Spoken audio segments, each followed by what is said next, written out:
Checker, eh? Alright, how's it going, everyone? Welcome back to the Sharp Hand Path. I'm your host, Jesse Morgan. Welcome, and today we are going to do another martial arts related film collection video, and this time on Jackie Chan. So the first two films of Jackie Chan's that I have are technically 1972's Fist of Fury and 1973's Enter the Dragon.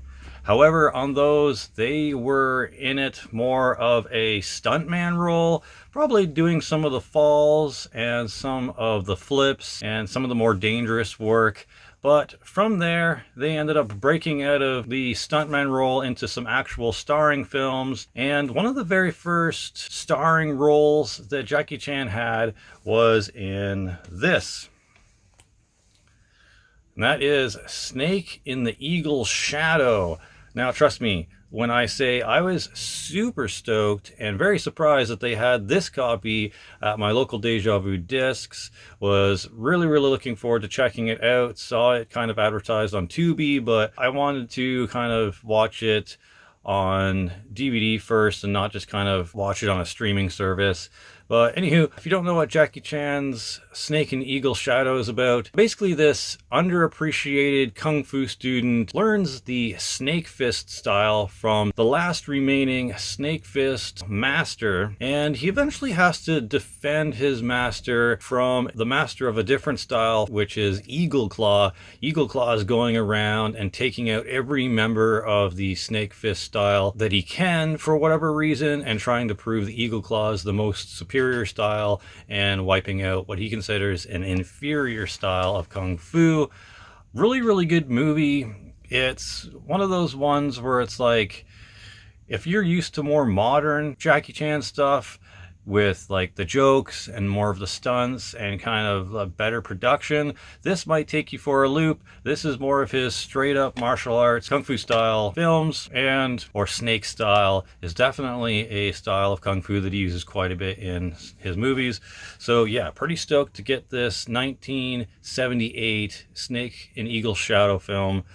Pretty cool, and the end fights of these old films are usually really drawn out and really good. The next in Jackie Chan's filmography I have is this kind of bad copy of 1979's Master with the Cracked Fingers. As you can tell, the front cover artwork is kind of bad. It looks like a photoshopped, like a poorly photoshopped image of Jackie Chan that's not even from this movie, over top of some like silver eagle thing in the background, silver dragon, and then it's got his name plastered all over the front, so you know it's a Jackie Chan film and they're hoping to make a buck off of it. This is also known as the Snake Fist Fighter. It's also known as Little Tiger of Canton, even though there's a movie with Jackie Chan in it called Little Tiger of Canton a couple years before. So I don't know why this would be called that, because then you'd get that movie confused with this one. So anyways, if you haven't seen it or know what it's about, Master with the Cracked Fingers is basically a young Jackie Chan. I think it's meant to be like a hyper fictionalized version of his life. Basically, he's a kid who's interested in kung fu, and then ends up eventually learning kung fu from an unlikely homeless kung fu master that's kind of nomadic and travels around the country and stuff, who also knows snake fist style. As I said, Jackie Chan's clearly a fan of that style, and you're going to be seeing a lot of it in his earlier days. Once he kind of learned snake fist style from this homeless master, he has a couple of violent run-ins with a local gang that's kind of terrorizing his like restaurant, and they're kind of like trying to take this pickpocket guy and make them part of their crew, and like beat him up and take his money and a bunch of other stuff. And Jackie Chan doesn't like they're beating him up and whatever. They obviously know he's a pickpocket, but it's not in his morale bank to let this guy be beaten up. So he protects him for whatever reason, and then gets into increasingly more and more violent and brutal encounters with this gang. His father doesn't want him learning kung fu because he probably knew he'd be getting into trouble with it. But eventually it escalates and the gang finds his home and burns it down, and his father's still inside, so his father dies as a result of this. And Jackie ends up having to go to the leader of this gang and get them to stop, and has a obviously final confrontation with him at the end of the movie, apparently blindfolded. I watched this once and I don't remember the blindfolded part, but they definitely have a huge showdown and it's pretty extended and crazy. Yeah, it's an alright movie. It's not one of my favorite of his earlier movies. Snake and Eagle Shadow is pretty good if you want like the disciple learning kung fu and then using it to defend the master or the style in the end of the movie kind of thing. That one's definitely the better one when you compare it to Master with the Cracked Fingers, but I'm happy to have a copy in my collection, even if it's the Madison Entertainment version, which if you have a widescreen TV, it's like, you can see the outline of this video, right? It would be like this little square here. It would be playing in that like little square here instead of like the full thing. So yeah, not the greatest quality. Might have to find it on Blu-ray eventually if I want to see it in better quality. Next to my collection, I fucking found this thing, and you're not gonna believe it. I found this at a Value Village. So imagine my shock when I came across this for $2. Yeah, The Young Master with Jackie Chan. Again, this picture looks like it's been edited into this with MS Paint, because that image is not in the movie. And Jackie Chan plastered all over the front. Clearly they were trying to make a buck from his name.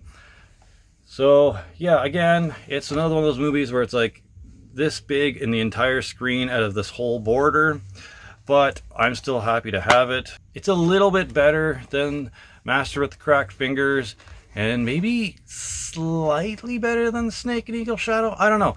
They're both pretty good. I'm still probably going to give it to Snake and Eagle Shadow though. But yeah, 1980s Young Master. If you don't know what it's about, Jackie Chan goes by the name of Dragon in this story, and he has a brother named Tiger. However, Tiger betrays their martial arts school by helping out a rival school win this competition, or try to help them win this competition, which if the school wins the competition, it'll give them money towards their school and be able to help them out and profit better. So yeah, his brother Tiger basically betrays them. He ends up getting kicked out of their martial arts school. However, of course, Jackie Chan, being his brother, wants him to come back and wants him to help reform. So he goes out and tries to bring his brother back. However, along the way, he gets, for whatever reason, mistaken for a local criminal known as the White Fan. And while that's happening, the rival school who Tiger joins releases another criminal for some reason that isn't the White Fan, named Kim something or other. And Tiger is framed for Kim's crimes.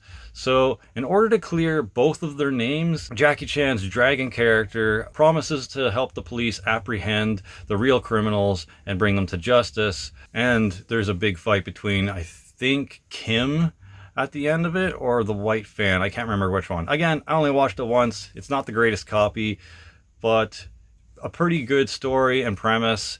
And it's a little bit convoluted. There's some really weird things that go on in it, and some not my style of comedy that happens here and there. Same with Master with the Cracked Fingers. There's a weird like comedic bit in it here and there that I'm not a fan of.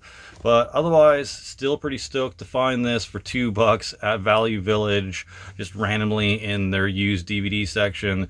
Pretty sweet. Alright, moving on to what is probably my absolute favorite Jackie Chan movie so far that I have seen, and that is this, Project A from 1983. Hell yes. For whatever reason, this is known in Indonesia or someplace as Superfly 2. No idea why it's known as Superfly 2. The other name for it though is Pirate Patrol, and that makes sense considering what happens in this movie. The choreography in this is absolutely insane.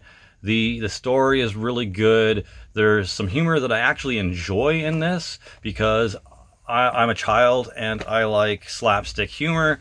So yeah, anything that's kind of Jim Carrey style humor or Three Stooges style of humor, hilarious to me. So there's some of that in this, and that's great. If you don't know what Project A is about, though, it's basically Jackie Chan as, again, Dragon, but this time his name is Dragon Ma, not related to the other story, though. He, in this one, is a Marine sergeant who begrudgingly has to join up with the local police force to try and stop some local arms-dealing pirates.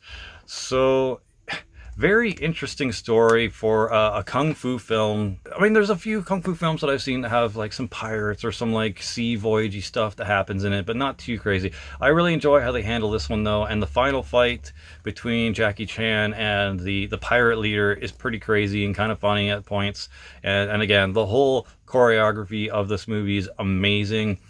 This movie also has the infamous clock tower fall stunt where Jackie Chan plummets like at least 30 feet in the air through a couple of like fabric awnings and then flips over and lands on his face and neck and head and like twists into his body, and just the way it crunches into the ground.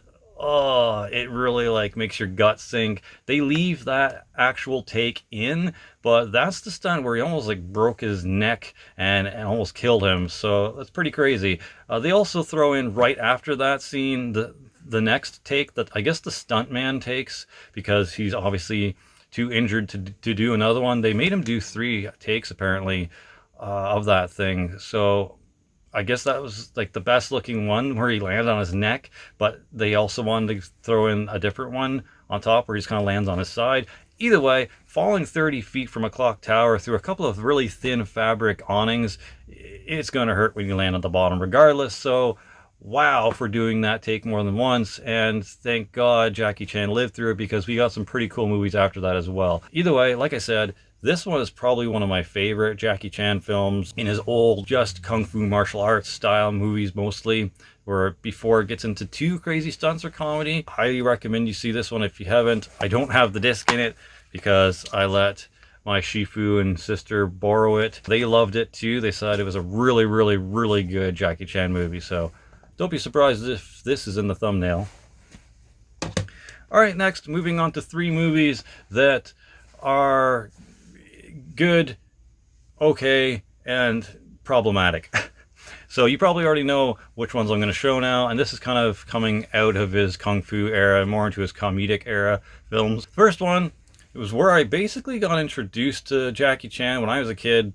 This is Rush Hour 1 with Chris Tucker. If you don't know what this is about, it came out in 1988. Yeah, right. Could you imagine?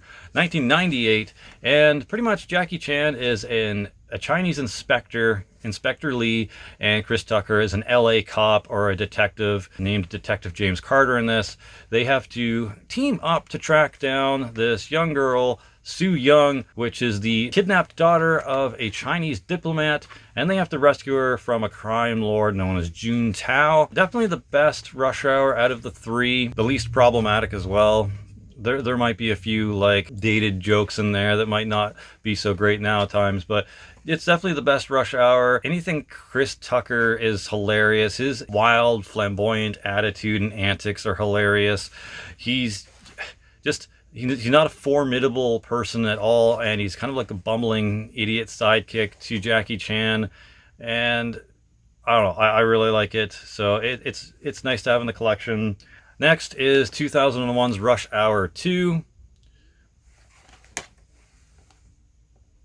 It says hilarious and better than the first, but I don't know. It's probably slightly under. Like if Rush Hour was a 8 out of 10 for me, this one would be a 7 out of 10. Again, it's Inspector Lee and Detective Carter. They're on vacation this time in Hong Kong, but now they have to track down some bombing suspects of 2 U.S. agents, and they discovered that it's possibly this triad boss Ricky Tan that's involved. At the very end, they have to try and bust him inside a casino that's a front for laundering money. And this one kind of has the one where Jackie Chan has a bomb strapped inside of his mouth and his hands strapped together and trying to run around and find an explosive trigger device before it gets kicked by the crowd or stepped on and blows his face off. So that's pretty crazy. And of course, it has Chris Tucker being his usual flamboyant self, dancing on tables, throwing money around, hitting on women in really inappropriate ways and stuff like that. And then this one starts getting problematic a bit too. They try to throw in this gay actor and kind of like has this homophobic reaction from Chris Tucker in it, and it's a little dated and probably slightly problematic, but it's still a mostly good film with some genuine laughs and stuff like that. All right, moving right along to Rush Hour 3 from 2007. I'm skipping ahead a few years, but don't worry, we'll backtrack and get to some of the good stuff. Rush Hour 3, obviously Brett Ratner is has some scrutiny right now. He had some sexual harassment things going on, so people are really not a fan of him, so therefore not a fan of this movie because of it. But also Rush Hour 3 has quite a bit of problematic scenes and behaviors and stuff like that. Chris Tucker shoving a gun in this French guy's face and telling him to sing the American national anthem and telling him if he doesn't he's going to pop a cap in his ass and stuff like that. There's also a scene where they force a nun to curse and swear at this bad guy they've caught, and there's some misogynistic things going on in this movie. There's some homophobic slurs in this, implied in this, and there's also a bit of kind of transphobic atmosphere when it comes to one of the characters in this, Genevieve. So yeah, a little bit problematic because of what's going on in the film, but also problematic because of the director, writer, whatever. So anyways, 3 years later in this universe, Jackie Chan and Chris Tucker are tracking an assassin who attempts to kill Su Young's father, who's a Chinese ambassador, Mr. Han, and they pursue them to Paris and uncover a secret list of triad gang names in possession of a person named Genevieve, and they are a triad informant who, if caught, is going to be beheaded, and also Su Young gets kidnapped again too, because why not? So yeah, this one is, despite the problems, still a fairly good movie. Jackie Chan and Chris Tucker are hilariously paired, and I enjoy their chemistry and just the antics between the two, despite the problems in this film. But I'd give this one maybe a 6.5 out of 10. And apparently there's a Rush Hour 4 in development, but we'll see. All right, we're about halfway through the collection now. Thank you for sticking around if you have. Let's get back to an earlier year in Jackie Chan's collection. This one is another buddy cop film. This one is Shanghai Noon with Owen Wilson. I am not a fan of Owen Wilson. He just isn't, his comedy and his acting isn't really my thing. It's all right in this, though. I think being paired up with Jackie Chan makes it a little bit better. I still need to get Shanghai Nights, which will be nice because it has Donnie Yen in it. The year 2000 came out with Shanghai Noon, where it has Jackie Chan as Chun Wang, which is an idiom for John Wayne, who is an imperial Chinese guard that goes on a rescue mission to save Princess Peipei, which I'm sure is supposed to be a joke about pee-pee, so a penis joke, ha.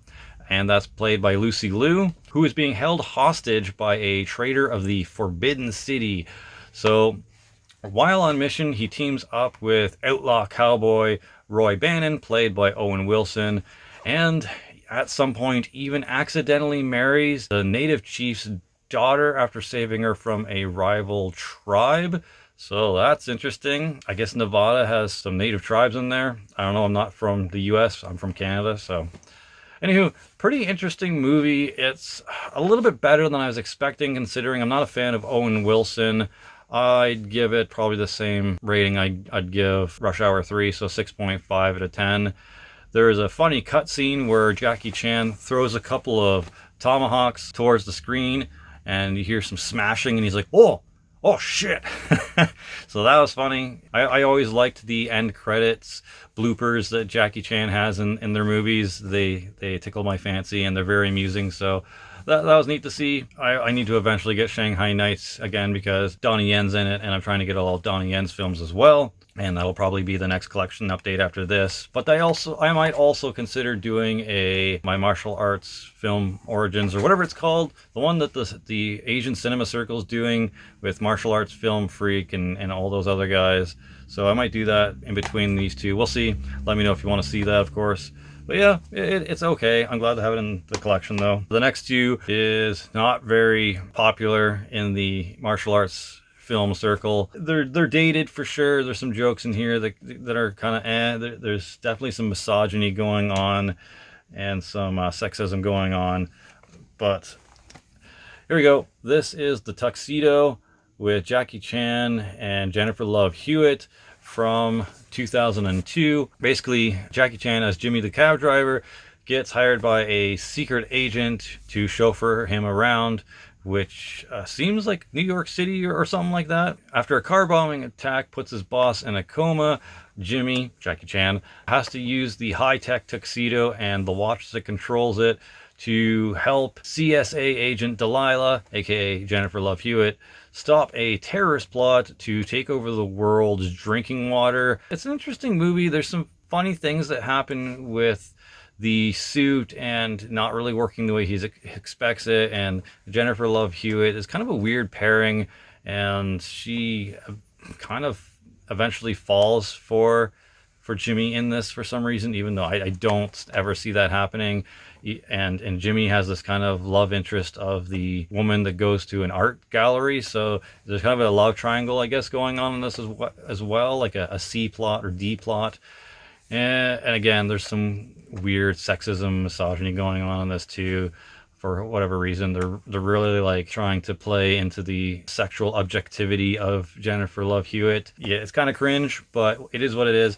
And it's an okay Jackie Chan movie. It's not the best, and there is a little bit of problems with it. But again, happy to have it in my collection. Been wanting to see it for a while, to see what all the negative buzz is. But it's a dated action comedy that's still enjoyable if you kind of turn your brain off. Same with this next one, although this one is way better than The Tuxedo in my opinion.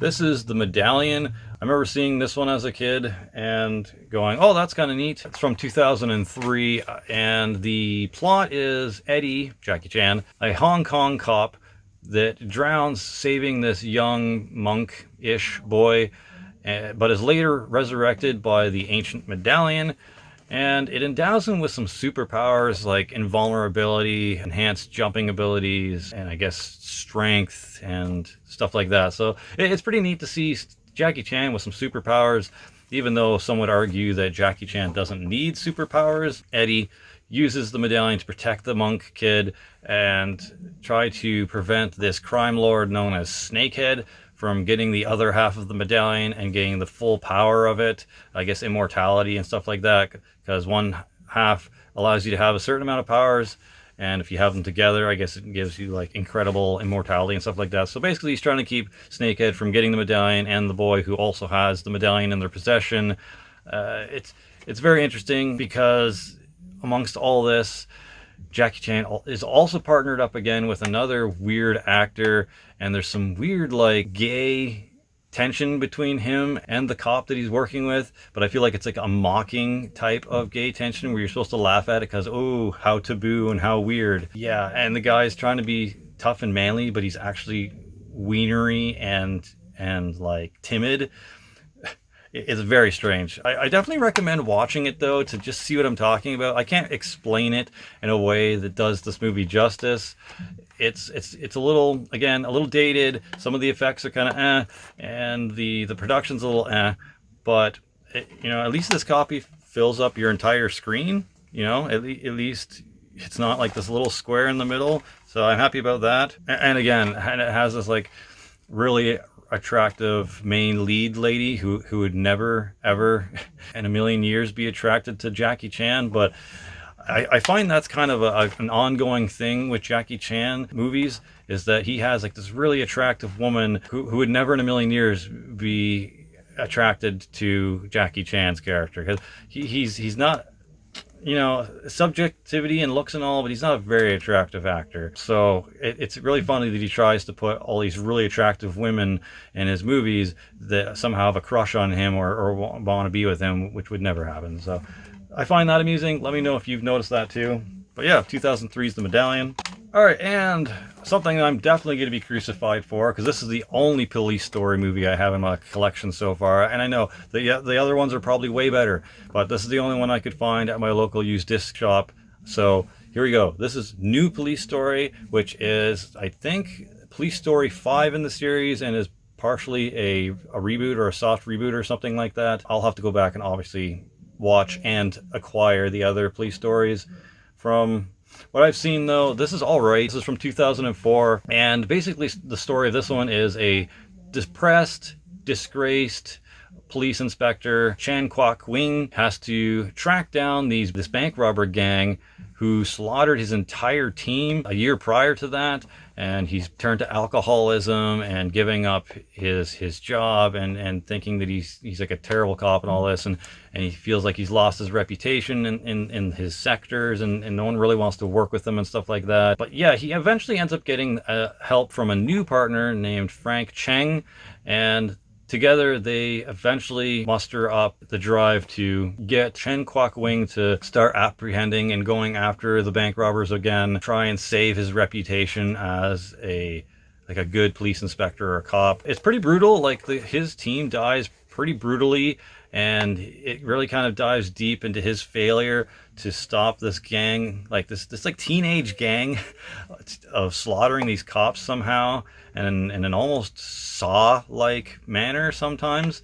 So yeah, probably not the usual for the police story series. It gets kind of real and pretty gritty at points, and they almost even blow up his girlfriend in a way that he almost can't save her. So spoiler alert, I guess, but you knew he's probably going to save her. Come on. There's some martial arts here and there, but it's mostly kind of just an intense cop story of the inspector trying to regain his respect and prove to himself that he's not like a piece of shit. So yeah, pretty crazy. I'd give it a 7.5 out of 10 if I had to rate that police story. Okay, we are down to the last 4 Jackie Chan movies I have in my collection. This next one, martial arts film freak and his friend that were doing rankings couldn't really talk about it too much, so luckily I can talk about it because I watched this and I actually own a copy. This is The Myth from 2005. Just perfection for cover art. You just can't get any better than that. Anyways, this is a kind of convoluted, really long-winded kind of story. It's definitely something that would have to be watched 2 or 3 times to really get into it. Although I don't know if I have the mental fortitude to sit through it again that many times. This one, just realized, is gonna be a bit of a slog to get through. There's some cool kind of fights in it here and there, but it also jumps back and forth between 2 different things quite a bit. So anyways, and again, he goes by his own name. Jackie Chan is Dr. Jack Chan. Very original. And in this one, he's an archaeologist who's having very surreal dreams or possibly memories of being this ancient warrior general known as General Ming Yi. And as the general, his job is to protect this Korean princess, Uksu, and escort her back to China in a means to strengthen diplomatic relationships there. But as himself, he's going around, I'm not sure if it's India or where he's at when it comes to these archaeological digs, but he's with this friend who ends up going to this floating kind of sarcophagus thing and stealing this. His friend steals this material that has this anti-gravity power to it, and they're trying to find a way to utilize it in a way that could help modern society. And meanwhile, while that's going on, they're also trying to figure out where these dreams are leading them to, and it eventually leads them to this hidden tomb where this Qing emperor's mausoleum is in the middle of this mountain behind some waterfalls, and they're all kind of just floating there in the air with pieces of ship and sailboats and armies and horses and stuff like that. They're just floating there, and there's this person that could possibly still be the Korean princess from the memory that he's having, and he's trying to get back to her and find out what's going on, stuff like that. It's a very convoluted, very long story. At some point, he even gets this cool sword from this Kalari Paitu master, Sifu person. And again, we have the scenario where these two really attractive women are somehow falling for Jackie Chan's character. It's hilarious. Yeah, it's an okay movie if you can sit through it and just digest the back and forth images of it. First, he's the archaeologist character, and then it switches to back to him as General Ming Yi and doing some stuff there and fighting, and then back to him as an archaeologist going here and there. And it's jumpy and it's long-winded, but if you can sit through that and it's not that big of a deal, you might actually enjoy it. I'm gonna have to watch it again just so I can garner some more appreciation for it.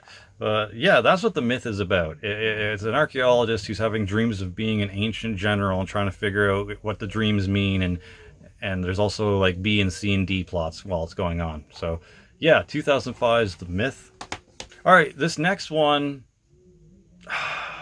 we'll just call it modern era Jackie Chan. This is my favorite movie from modern era Jackie Chan, and it again is kind of a divisive movie for some reason, but I love it. I love this movie. I saw it when I was younger, and it was just like, fuck yeah, I need more Jackie Chan in my life, and I love Kung Fu now. This is 2008's The Forbidden Kingdom with Jet Li and Jackie Chan and Michael Angarino, or Angarino. I can't pronounce his name properly. My apologies. Let me know in the comment section how to properly pronounce it. But yeah, Michael's character in this is named Jason. He's this super duper avid Kung Fu flick enthusiast who goes all the time to this pawn shop and checks out all the kind of like bootleg, crazy old Shaw Brothers films and stuff like that. From what I can gather, I think they're hinting at, and is obsessed with different styles of Kung Fu. But while at this pawn shop, he ends up finding this mystical golden staff, and once he touches it, it transports him back to the ancient times of China. And once he lands there, he ends up getting introduced to Jackie Chan's character, whose name is Liu Yan. And basically, Liu Yan informs Jason that the staff doesn't belong to him and that they have to return it to its rightful owner. And along the way, they get into some trouble with the army militia guards and some people at a tavern.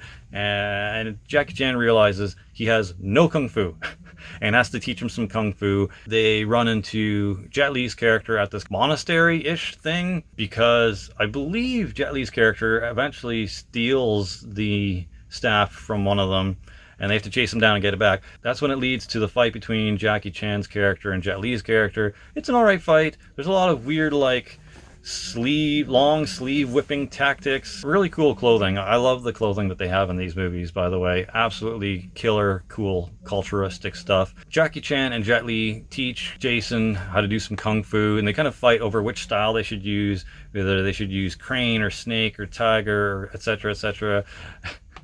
But they eventually, bring him up to speed, probably get him to like a blue or green sash level, maybe. And then they have to go and fight this general to bring the staff back to the rightful owner. So it's a pretty cool movie. I really enjoy the Kung Fu in it. It's a neat tale. I like Michael Angarino's character that helps the audience insert themselves into the situation, gives your typical white person a hook into the story that is Kung Fu and Chinese culture and all this stuff. I really resonated with that as a kid. So The Forbidden Kingdom will always stand out as one of my absolute favorite Jackie Chan modern era films. And if you don't like this, you're just wrong. I'm sorry. Forbidden Kingdom is amazing. All right, last two. The next one is mostly just a family movie. It's a cute little family movie with Jackie Chan thrown in. There's some very heartfelt moments between him and the kids that he works with in this, and that is 2010's The Spy Next Door. I know this gets shit on because it's not really a martial arts film, and they think it's horrible acting or whatever the problem is they have with The Spy Next Door from 2010, but I like it. It's a very cute family movie. Jackie Chan is this character named Bob Ho in this, and Bob Ho has to complete one last mission for the CIA before he can retire and marry his girlfriend of a few years, Jillian, who is, again, this a really attractive woman who would never find Jackie Chan attractive in a million years, Amber Valletta. And while this is going on, one of her kids sneaks onto his laptop and downloads the secret formula from a Russian terrorist regime. And now Bob has to protect his family because they're in peril, and there's these Russian kids trying to kill them and stuff like that. So, yeah, it's very, very Home Alone-ish meets like Jackie Chan meets spy stuff. I feel like it's a good movie. Just don't expect old kung fu disciple and shifu training stuff versus another style. It's very modern. It's very meant for a family watch and kids to enjoy. But as a parent, I feel like I give this movie a bigger pass than most of y'all might. But yeah, I enjoy it. It's an 8 out of 10 for me, not because it's got like major kung fu in it, but it's just like an all-around warm, fuzzy feeling kind of film. The last one, I wasn't sure how I felt about it. I knew I had to get it because it's a Jackie Chan film, and I'm trying to be a completionist and get as many as I can. He's got over 150 films, apparently. I don't know if I'm going to be able to get them all or find them all, but we're working on it. We're trying our best. We're giving a good old white belt try. So here we go. This is the Railroad Tigers from 2016. My apologies for not showing the backs on some of these. This one, I don't think Martial Arts Film Junkie, is that it? Martial Arts Film Freak, there we go. I'm mixing up the Film Junkie, Dave from the Film Junkie, and Martial Arts Film Freak together. So I don't think they talked about what this movie was about or knew what it was about because I don't think they watched it. So I'm glad I have it so I can at least talk about it in this last one here. Apologies for how long this is, but I like to really talk about these movies when I get them. So here we go. Jackie Chan is this railroad worker named Ma Yuan. I can't pronounce that, my apologies.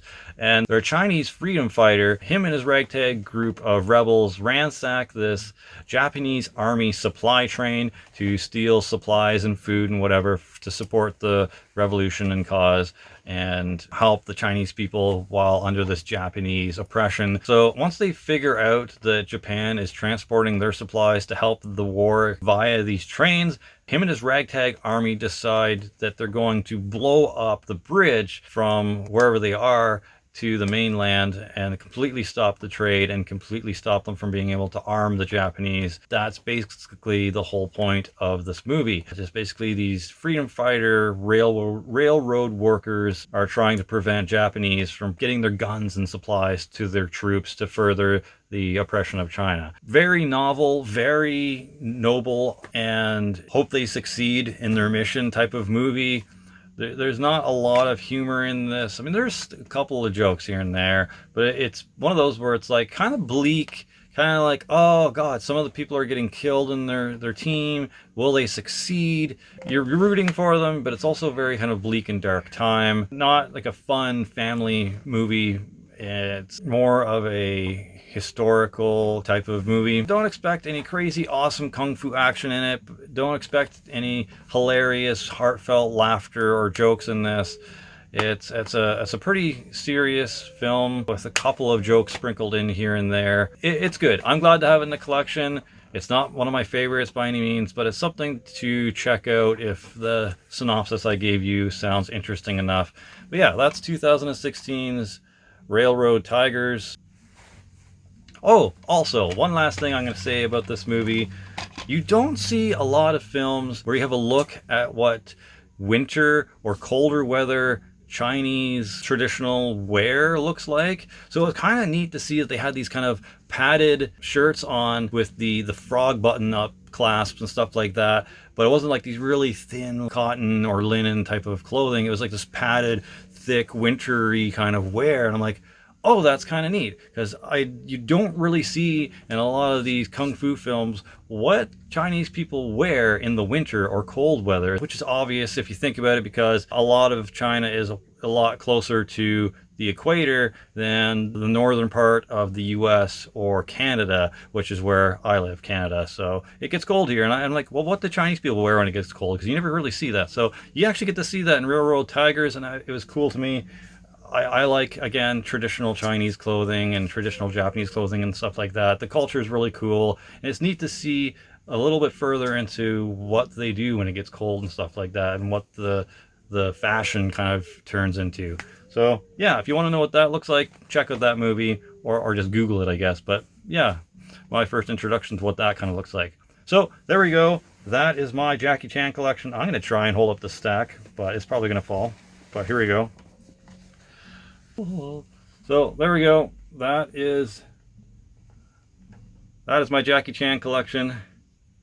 That's not going to be the thumbnail, but there it is. Quite a few. And that stack doesn't even touch the amount of movies that he's done or there is to get. There's at least probably 3 more stacks that high that need to be acquired. Let me know which one of these you've seen. Let me know which ones are your favorites. Let me know which ones you hate out of these 2. If you really don't like one of these movies, let me know why. And let me know if you know a good place to get some of his more rare stuff that are actually Region 1, because I can't play Region 2, 3, 4, whatever. All I can play is Region 0 and 1. Anyway, hope you liked. Thanks for watching. I've been Jesse Morgan from the Sharp Hand Path. Nashin and one on. We should run. We should hide. We should kick their butts.